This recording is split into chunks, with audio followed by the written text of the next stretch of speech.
At my grandson's engagement party, his fiancée said, "If it weren't for that old woman, we'd be married by now." An hour later, I canceled the venue and the catering. The surprise came on the honeymoon. I'm glad to have you here. Follow my story until the end and comment the city you're watching from, so I can see how far my story has reached. I've been through a lot in my 70 years, but nothing quite prepared me for what happened at my grandson's engagement party. Clark had been the light of my life since he was 8 years old, when his parents died in that terrible car accident. I raised him as my own, gave him everything I could, and watched him grow into a wonderful man. So when he announced his engagement to Elodie, I was thrilled. I thought I was gaining a granddaughter. How wrong I was. The party was held at the country club where Clark's fiancée insisted it had to be. Everything had to be perfect for Elodie. The flowers, the champagne, the guest list. I'd offered to help with the arrangements, but she made it clear my input wasn't needed. Still, I showed up in my best dress, a pearl necklace that had been my mother's, ready to celebrate. I should have known something was off when Elodie barely acknowledged me during the receiving line. She gave me one of those fake smiles that never reaches the eyes and turned her attention immediately to the next guest. But I told myself she was just nervous. Wedding planning can be stressful. The real blow came during the speeches. Clark had just finished thanking everyone for coming, his face glowing with happiness as he talked about his future with Elodie. Then she took the microphone. "Thank you all for being here tonight," she began, her voice sweet as honey. "Clark and I are so excited to start our new life together. We've been planning this wedding for months now, and honestly, if it weren't for this old woman constantly interfering and slowing everything down, we would have been married already." She gestured toward me with a laugh that made my blood run cold. The room fell silent. I felt every pair of eyes turn to me, saw the mixture of embarrassment and pity on people's faces. My chest tightened, and for a moment, I couldn't breathe, but I smiled. I smiled that same smile I'd perfected through decades of dealing with difficult people, through sleepless nights caring for a grieving child, through every challenge life had thrown at me. I even raised my champagne glass slightly, as if toasting her words. Clark looked confused, glancing between us. "Elodie, I don't think Grandma Geneva has been—" "Oh, Clark, you're so sweet," she interrupted, patting his arm condescendingly. "You always see the best in everyone. That's why I love you." The conversation moved on, but I remained frozen in that moment. This woman, this person my grandson loved, had just publicly humiliated me in front of 50 people. She'd called me an old woman who was interfering with their happiness. Me, the person who had sacrificed everything to give Clark a good life. I excused myself to the restroom, needing a moment to collect myself. My hands were shaking as I gripped the marble countertop, staring at my reflection.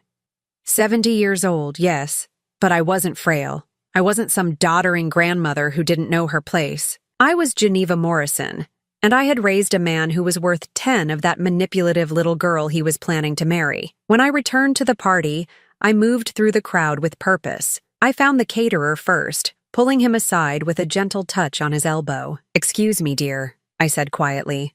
"I need to speak with you about next weekend's arrangements." "Of course, Mrs. Morrison. Is there a change to the menu?" "Actually, yes. We need to cancel everything." His eyes widened. "Cancel? But the wedding is in 6 days. We've already prepared."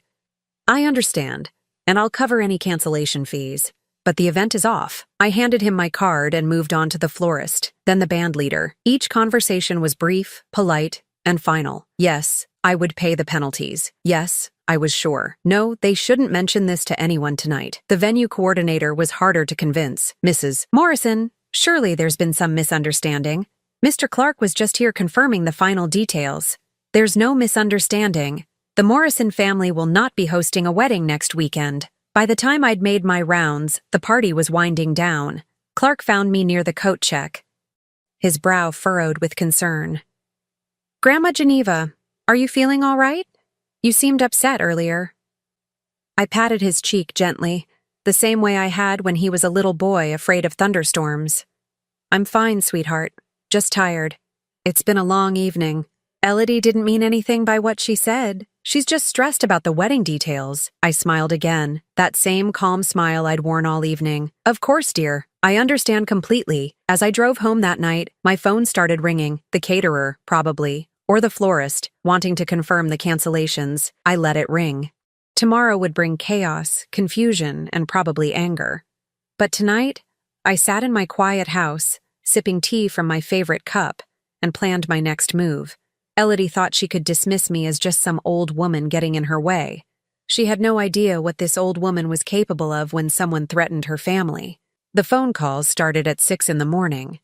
Clark's voice was frantic when I finally answered. Grandma Geneva, there's been some kind of mistake. The caterer says you canceled everything. The venue coordinator called Elodie crying. What's going on? I set down my coffee cup carefully, watching the steam rise in the morning light streaming through my kitchen window. There's no mistake, Clark. But why would you? I don't understand. The wedding is in 5 days. Was in 5 days. I corrected gently. The silence stretched between us. I could hear Elodie's voice in the background, shrill and demanding, though I couldn't make out the words. Can you come over? Clark asked finally. We need to talk about this. Of course, dear. I'll be there in an hour. After I hung up, I walked through my small house, remembering. The walls were covered with pictures of Clark growing up, his first day of school, little league games, high school graduation, college. What those pictures didn't show was what it had cost me to give him those opportunities. When Clark's parents died, I was 58 and living comfortably in a 3-bedroom house my late husband had paid off. I had a small but adequate pension and was looking forward to a quiet retirement. Then suddenly, I had an 8-year-old boy who had lost everything, and quiet retirement became a luxury I couldn't afford. I sold the house and moved us into a 2-bedroom apartment closer to better schools. I took a job at the department store, standing on my feet 8 hours a day, so I could afford the tutoring Clark needed to catch up academically. When he wanted to play baseball, I worked overtime to pay for equipment and league fees. When he showed aptitude for science, I sacrificed my own meals sometimes to afford the advanced classes. I never told him about the nights I sat at the kitchen table, trying to stretch $20 until the next paycheck. I never mentioned that my feet were so swollen some evenings I could barely get my shoes off. I wanted him to feel secure, loved, and normal. As normal as possible for a boy who'd lost his parents. By the time Clark graduated high school, I'd spent my entire retirement fund and taken on debt I'm still paying off. But watching him walk across that stage, knowing he'd earned a full scholarship to college, made every sacrifice worth it. The drive to Clark's apartment took me through the old neighborhood where we'd lived during his teenage years. The small duplex where we'd shared cramped quarters for 6 years still looked the same, peeling paint and a yard that needed attention. I'd been so proud when Clark moved into his current place, a nice apartment in a good part of town. His engineering degree had opened doors I could never have imagined. That's where he'd met Elodie, at some young professionals networking event. She worked in marketing, came from money, and seemed charmed by Clark's genuine, straightforward nature. At first, I was happy he'd found someone. He deserved love, companionship, a partner to share his success with. But I started noticing changes. Clark would mention plans we'd made, our monthly dinners, his help with my computer problems, holidays we always spent together, and then cancel at the last minute. Elodie has something planned, he'd say apologetically. Or, Elodie thinks it might be better if we start our own traditions. The monthly dinners became quarterly, then twice a year.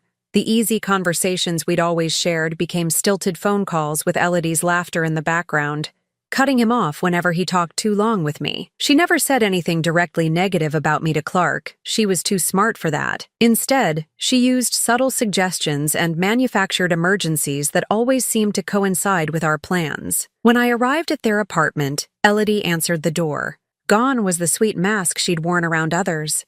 Her expression was cold, calculating.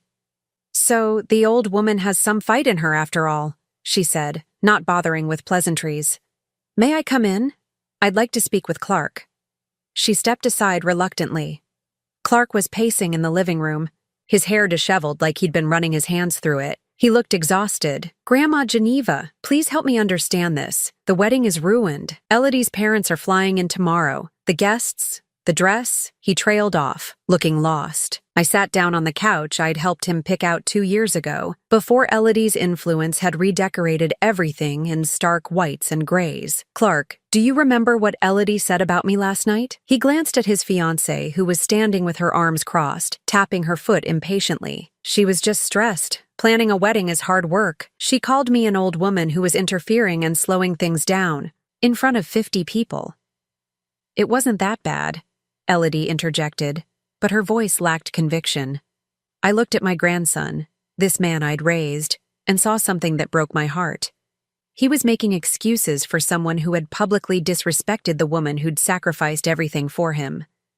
Not because he agreed with her, but because he'd been slowly conditioned to prioritize her feelings over everyone else's, including his own. Clark, I said quietly, when have I ever interfered with your relationship? When have I ever asked you to choose between us?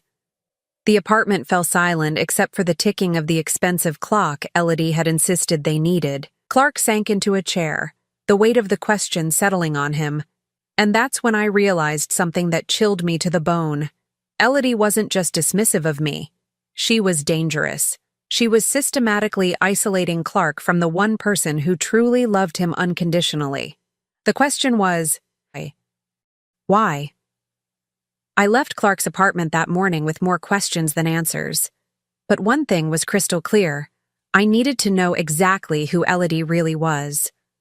The sweet, ambitious young woman Clark described and the cold, calculating person I'd encountered didn't match up. That afternoon, I did something I never thought I'd do. I hired a private investigator. Marcus Webb had been recommended by my neighbor's daughter, who'd used his services during a messy divorce. He was a soft-spoken man in his 50s who met me at a coffee shop downtown, listening patiently as I explained my concerns. Mrs. Morrison, I have to ask, are you sure you want to go down this road? Sometimes families are better off not knowing certain things. I thought about Clark's face that morning, the way he'd looked so lost and confused. My grandson is about to marry this woman. If there's something I should know, I need to know it.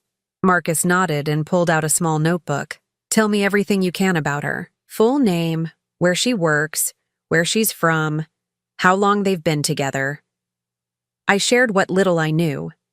Elodie Marie Calloway, 28 years old, worked at Henderson Marketing downtown. She'd told Clark she was from Portland originally, had a degree from Oregon State, and they'd been dating for 18 months. I'll start with basic background verification, Marcus said. Employment history, education, credit check if possible. Give me 3 days. Those 3 days felt like an eternity. I went through my normal routines, grocery shopping, my book club meeting, lunch with my friend Dorothy, but my mind kept wandering to what Marcus might discover.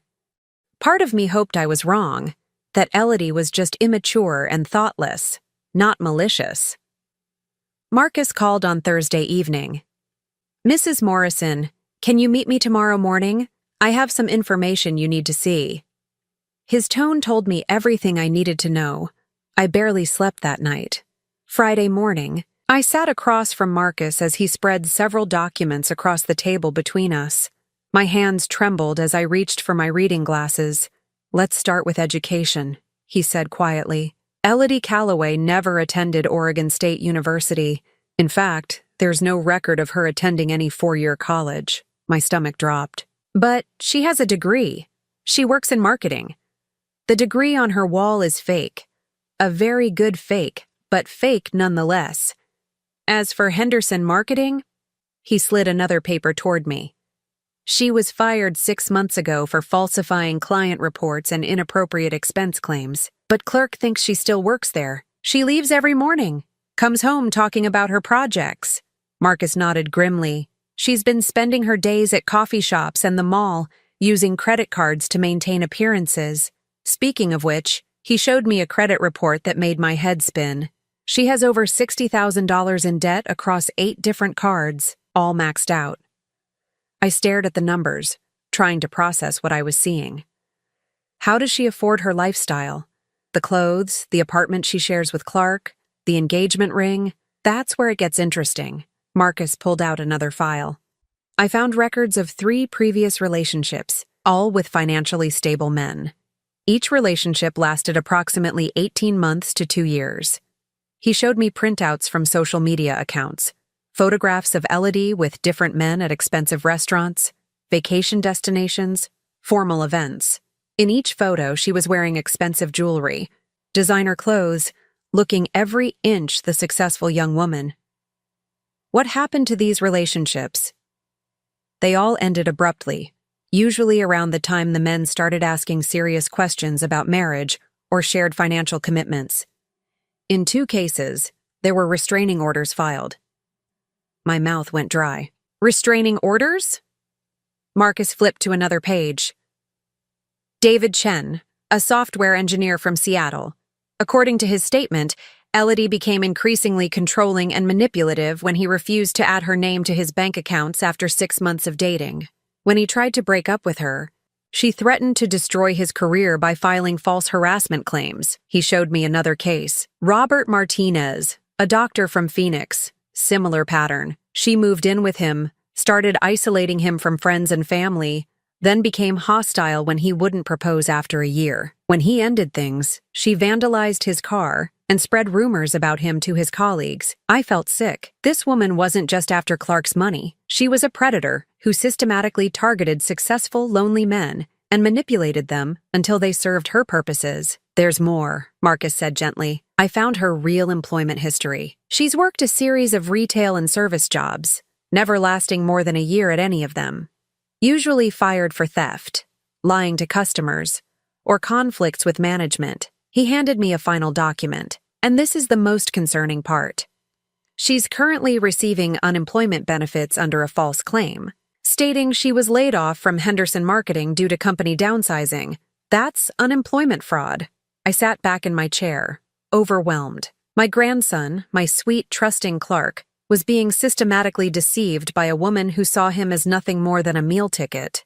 Mrs. Morrison, I have to ask, what are you planning to do with this information? I looked at the pile of evidence in front of me, proof that the woman Clark loved was a fraud, a manipulator, someone who would destroy him emotionally and financially if I didn't act. I'm going to save my grandson, I said quietly, even if he hates me for it. Marcus gathered up the papers and handed me copies of everything. Be careful. Women like Elodie don't give up easily when their schemes are threatened. She's going to fight back. As I drove home, my mind was already working. Clark was supposed to leave for his honeymoon on Sunday, a trip to a luxury resort in the Caribbean that I now knew Elodie had insisted on, and that Clark was paying for entirely. But maybe, just maybe, that trip could work in my favor. Sometimes the best place to corner a predator is somewhere they think they're safe, somewhere they let their guard down. I picked up my phone and dialed the resort's number. Yes, I'd like to book a room for this weekend. It's somewhat urgent. I need to surprise my family. Clark called me Saturday evening, his voice strained with exhaustion. Grandma Geneva, we managed to put together a small ceremony at City Hall. Just immediate family. I know you're upset about everything that happened, but... He paused, and I could hear Elodie's voice in the background, sharp and insistent. But we're leaving for our honeymoon tomorrow. Maybe when we get back, we can all sit down and work things out. My heart broke listening to him try to smooth over the situation, still trying to keep everyone happy even after everything that had happened. Of course, dear. You have a wonderful trip. I love you, Grandma Geneva. You know that. Right? I love you too, Clark. More than you know. After I hung up, I finished packing my small suitcase. The flight to St. Lucia left early Monday morning, which would put me at the resort by Tuesday afternoon. I'd paid extra to ensure my arrival would be a complete surprise. That night, I spread Marcus's files across my kitchen table one more time, studying every detail. I needed to be absolutely certain of my facts before I confronted Elodie. There would only be one chance to get this right. The flight was long, and I spent most of it thinking about what I would say. How do you tell someone you love that their entire relationship is built on lies? How do you prove to someone that the person they just married is a fraud without destroying them in the process? The Coral Bay Resort was even more luxurious than the website had suggested. pristine white beaches, crystal clear water, and accommodations that probably cost more per night than I spent on groceries in a month. I checked into my ocean view room and immediately called the concierge. "I'd like to surprise my grandson and his new wife," I explained. "They're staying here on their honeymoon." Clark and Elodie Morrison, the young woman at the desk, smiled warmly. "How lovely. They're in the Sunset Suite. Would you like me to arrange something special?" "Actually, I was hoping to find out their schedule. I don't want to interrupt if they have activities planned." She consulted her computer. "Let's see. They have couples massage appointments tomorrow afternoon at 2, and dinner reservations at our premier restaurant at 8. Oh, and Mrs. Morrison has a spa day booked for Thursday, the full treatment package." Of course she did. I thanked the concierge and spent the rest of Tuesday observing from a distance.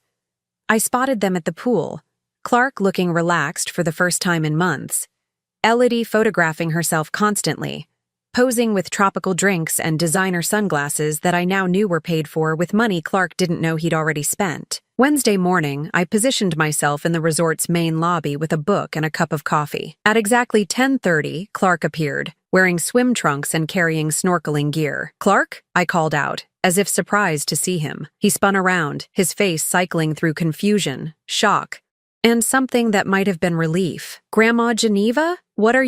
How did you?" I stood up and embraced him, feeling how thin he'd gotten in just the past few weeks. I wanted to apologize for the wedding situation. I thought maybe if I came here, we could talk without any pressure or distractions. But this place is expensive. "You can't afford—" "Don't worry about that, sweetheart.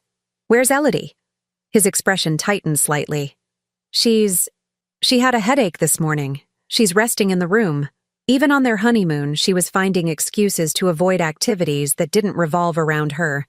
"Well, maybe we could spend some time together. Just the two of us? Like old times?" For the first time in months, Clark smiled genuinely. "I'd like that." We spent the morning walking the beach, and I watched my grandson slowly relax as we talked about everything except his marriage.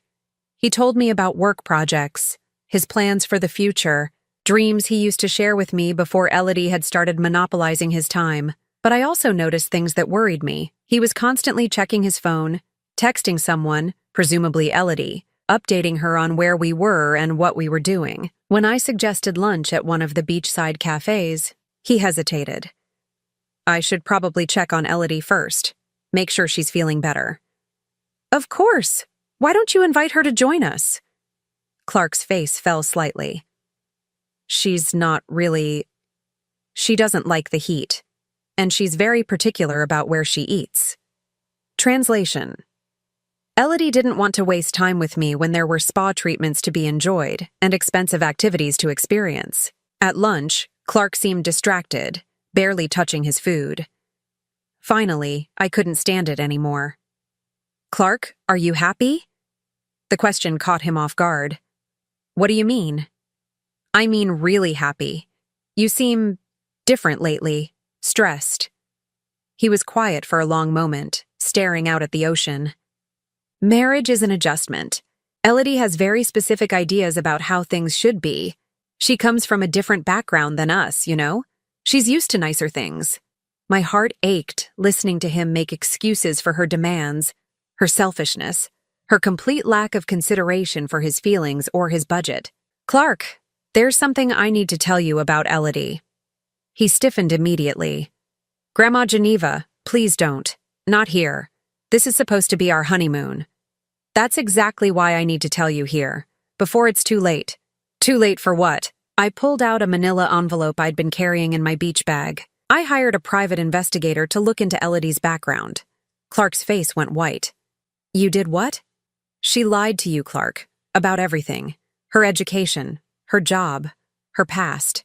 She's not who you think she is." He stood up abruptly, knocking over his water glass. "I can't believe you would do something like that." "That's insane, Grandma Geneva. That's stalking. Clark, please, just look at the evidence." "No." His voice was sharp, angry in a way I'd never heard before. "I'm not going to look at whatever lies you've paid someone to fabricate about my wife." Wife. The word hit me like a physical blow. It was too late. They were already married. "I'm going back to the room," Clark said, his jaw tight. "I think you should go home." I watched him walk away, my chest tight with panic. This wasn't how it was supposed to go. I'd thought if I presented him with facts, with proof, he'd see the truth. Instead, I'd only driven him further into Elodie's web. But I wasn't giving up. If Clark wouldn't listen to me, maybe it was time for Elodie and me to have a direct conversation. And this time, I wouldn't be the polite, accommodating grandmother she thought she could dismiss.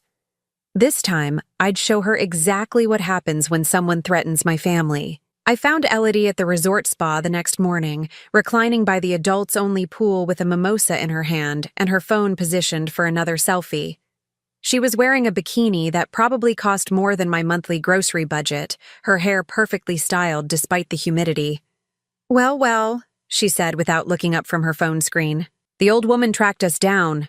I have to admit, I'm impressed. That took some real stalker-level commitment. I pulled up a chair beside her lounger, noting how she instinctively shifted away from me. We need to talk, Elodie. Actually, we don't. Clark already told me about your little conspiracy theory folder. Hiring a private investigator? That's not just crazy, it's probably illegal.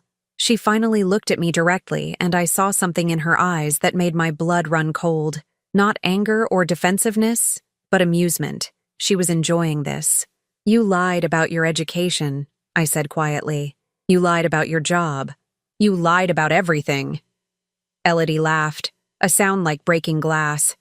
Prove it. I opened the manila envelope and spread the documents across the small table between us. Her fake diploma, her credit reports, the employment records, the restraining orders from her previous victims. For the first time, her composure cracked slightly. She glanced around to make sure no other guests were within earshot, then leaned forward. You have no idea what you're messing with, old woman. I know exactly what I'm dealing with. A con artist who preys on good men. Elodie's mask slipped further. Good men? Your precious grandson is pathetic. Do you know what he said when I told him I wanted a $10,000 engagement ring? Whatever makes you happy, sweetheart. When I said I needed a new wardrobe for work events, he opened his credit card without asking a single question. My hands clenched around the papers. Because he loves you. Because he's weak, she spat. Just like all of them. They're so desperate to believe someone like me could actually want them that they'll bankrupt themselves trying to keep me happy. Someone like you? Her smile turned vicious. Young. Beautiful. Out of their league. Clark knows he got lucky and he'll do anything to keep from losing me. Even cut his own grandmother out of his life. The casual cruelty in her voice made me feel sick. Why him? Why Clark? Because he has a steady job, no debt, and a grandmother who clearly has money she'll leave him someday. Plus, he's got that whole tragic orphan backstory that makes people want to help him succeed. Perfect husband material for someone looking to upgrade her lifestyle. She gestured around the luxurious resort. This honeymoon? $15,000. The wedding ring? $8,000. The designer clothes hanging in our room? Another $5,000. All on Clark's credit cards, which he'll be paying off for years while I enjoy the benefits. What happens when the money runs out? Elodie shrugged, sipping her mimosa. Same thing that always happens. I find a reason to leave. Maybe he develops a gambling problem. Maybe he becomes abusive. Maybe he just can't satisfy me anymore. Doesn't really matter. By then, I'll have what I need to move on to the next one. I stared at her. This beautiful young woman who spoke about destroying lives like she was discussing the weather. You're a monster. I'm practical. Men like Clark need women like me to give their pathetic lives meaning. I provide a service. I make them feel special, desired, important. The fact that it costs them everything? That's just the price of admission. And what about when Clark finds out the truth? For the first time, uncertainty flickered across her face. He won't. Men like him don't want to know the truth. They want to believe the fantasy. Even when the evidence is right in front of them, they'll find ways to explain it away rather than admit they've been played. She stood up, gathering her things with deliberate slowness. Face it, Geneva. You already lost. Clark chose me over you. He married me, not you. And if you keep trying to interfere, I'll make sure he never speaks to you again. You underestimate what a grandmother will do to protect her family. Elodie laughed again. What are you going to do? Tell him about your little investigation? He already thinks you're a crazy old woman who can't accept that her precious grandson has grown up. Push too hard, and you'll just prove his point. She was right, and we both knew it. Direct confrontation had failed. Clark was so deep under her spell that evidence wouldn't be enough. I needed something more dramatic, something that would force Elodie to reveal her true nature in front of him. Enjoy your last day of marriage, I said quietly. Elodie paused. What's that supposed to mean? I smiled, the same calm smile I'd worn at the engagement party. It means I'm not done yet. That afternoon, I returned to my room and made several phone calls. First to Marcus, asking him to fax additional documentation to the resort's business center. Then to the resort concierge, requesting a special dinner arrangement for that evening. Finally, I called Clark's room. Clark, honey, I wanted to apologize for yesterday. You were right, this is your honeymoon, and I shouldn't have brought up unpleasant topics. He sounded relieved. Thank you, Grandma Geneva. I know you're just looking out for me, but I understand. Would you and Elodie join me for dinner tonight? I'd like to celebrate your marriage properly and then head home tomorrow. There was a pause. Probably while he consulted with Elodie. That would be nice. The Sunset Terrace restaurant at 8? Perfect. And Clark? I love you. Nothing will ever change that. As I hung up the phone, I felt a strange sense of calm settle over me. Tonight, Elodie would finally face consequences for her actions. Not from me directly, but from the truth she'd worked so hard to hide. Sometimes the best way to expose a predator is to give them exactly what they think they want, then watch them destroy themselves with their own arrogance. The Sunset Terrace restaurant was everything the resort's website had promised. Elegant tables overlooking the ocean, soft lighting, and the kind of atmosphere that made people lower their guards. I arrived early and requested a quiet corner table where we could speak privately. Clark appeared promptly at 8, looking handsome in a dinner jacket, but tired around the eyes. Elodie glided in beside him, wearing a dress I now knew cost more than most people's monthly rent, her smile bright and predatory. Geneva, she said warmly, kissing my cheek like we were old friends. How lovely that you wanted to celebrate with us. The performance was flawless. If I hadn't spent the previous day listening to her real thoughts, I might have believed this sweet, devoted new granddaughter-in-law was genuine. We ordered drinks and made small talk about the resort, the weather, their plans for the rest of the honeymoon. Clark began to relax, probably relieved that I wasn't bringing up any uncomfortable topics. Elodie regaled us with stories about their wedding day, painting herself as the perfect bride grateful for Clark's devotion. Halfway through dinner, I excused myself to the restroom. On my way back, I stopped at the maitre d's station. Excuse me, but there's a gentleman at the bar who's been staring at our table. He seems to recognize my grandson's wife. Could you ask him to join us for a moment? The maitre d' glanced toward the bar where Marcus Webb sat nursing a scotch, then nodded professionally. Of course, madam. I returned to our table just as the waiter was clearing our main course plates. That was delicious, I said, settling back into my chair. You know, this whole trip has reminded me how important family is. How important it is to really know the people we love. Clark smiled. I'm glad you feel that way, Grandma Geneva. It means a lot to have your blessing. Of course, dear. Though I have to admit, I've been curious about Elodie's family. We haven't had much chance to talk about your background, sweetheart. Elodie's smile tightened almost imperceptibly. Oh, there's not much to say. Small family, very private people. Still, I'd love to hear about your college days at Oregon State. What did you study? Communications, Elodie said smoothly. Very practical degree. And your job at Henderson Marketing must be exciting? What kind of campaigns do you work on? Clark beamed proudly. Elodie's the creative genius behind their social media strategies. She's being considered for a promotion to senior account manager. I nodded admiringly. How wonderful. It's so rare to find someone who's both beautiful and accomplished. That's when Marcus appeared at our table, his expression serious but polite. Excuse me, I'm sorry to interrupt, but I couldn't help noticing. Aren't you Elodie Calloway? The effect was immediate and devastating. All the color drained from Elodie's face, her carefully maintained composure cracking like an eggshell. Clark looked confused. Actually, it's Elodie Morrison now. We just got married. Do you two know each other? Marcus pulled out his phone, showing a photo on the screen. I'm a private investigator. Miss Calloway here is wanted for questioning in a fraud case in Phoenix. She bilked my client out of $30,000 before disappearing. There's been some mistake, Elodie said. Her voice strained. No mistake, Marcus continued calmly. 3 different victims, same pattern each time. You target successful men, move in fast, rack up debt in their names, then vanish when things get too serious. Clark stared at his new wife, confusion giving way to something like horror. Elodie, what is he talking about? It's all lies, she snapped, but her panic was showing. Clark, don't listen to him.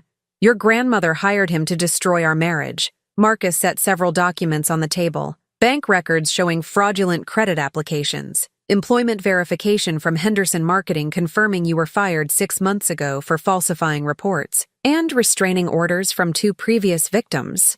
Elodie, Clark's voice was barely a whisper. Is this true? For a moment, she tried to maintain the facade. Baby, you know me. You know I would never. Answer the question, Clark said, his voice stronger now. Did you lie about your job? Your education? Everything? Something shifted in Elodie's expression.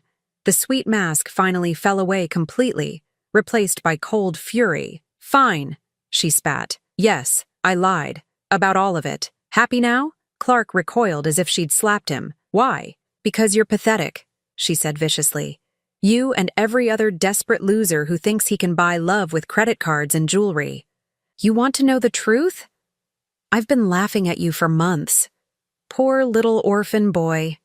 So grateful for attention from a pretty girl that he'll bankrupt himself trying to keep her happy. The words hit Clark like physical blows. I watched my strong, successful grandson crumble before my eyes. I never loved you, Elodie continued, her voice dripping with contempt. I don't even like you. You're boring, predictable, and weak. The only thing interesting about you is your bank account, and even that's not that impressive. Elodie, stop, I said quietly, but she was beyond caring now. And you? She turned on me with blazing eyes.